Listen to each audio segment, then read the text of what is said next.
गीता, जमीन भले ही कम है, लेकिन मेहनत तो हमारी सच्ची है।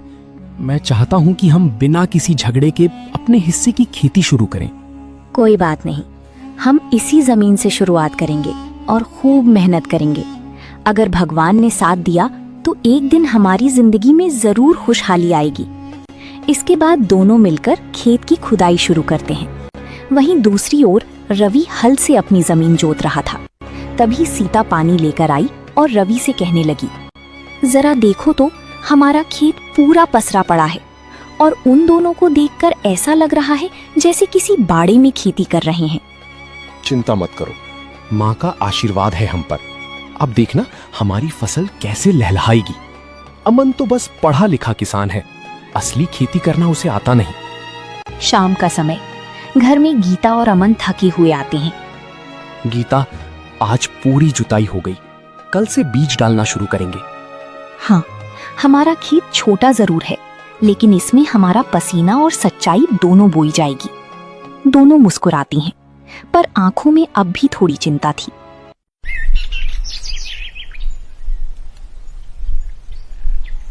अगली सुबह गांव के चबूतरे पर कुछ बुजुर्ग बातें कर रही थी।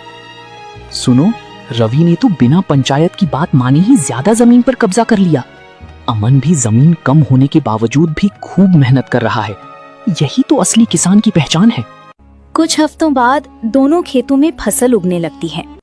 रवि का खेत फैला हुआ था, लेकिन उसमें जगह जगह सूखापन था।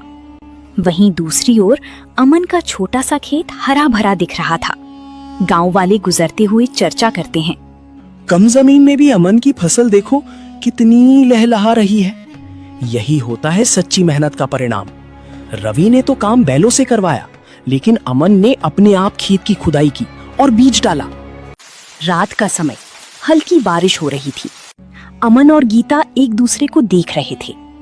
कभी कभी लगता है कि माँ ने जो किया वो शायद हमारी परीक्षा थी। हाँ, और हम उस परीक्षा में पास होंगे क्योंकि हम सच्चाई के रास्ते पर हैं। सुबह का समय, खेत में हल्की बारिश के बाद की मिट्टी की खुशबू आ रही थी। अमन अपने खेत में खड़ा फसल को निहार रहा था। गीता टिफिन लेकर आती है और फसल को लहराता देख खुश होती है। देखिए ना अमन जी, हमारी छोटी सी खेत की फसल कितनी हरी भरी है। लगता है जैसे धरती मुस्कुरा रही हो। गीता, ये सब तुम्हारे भरोसे और हमारी सच्ची मेहनत का फल है। हम कमजोर नहीं हैं, बस शांत हैं। दूसरी ओर रवि का खेत, जहां सूखी और कीड़ों का प्रकोप था। रवि परेशान चेहरा लिए खेत का निरीक्षण कर रहा था। सीता पास में खड़ी थी। ये क्या हाल हो गया है हमारी फसल का। इतनी बड़ी जमीन और फसल आधी भी नहीं बची।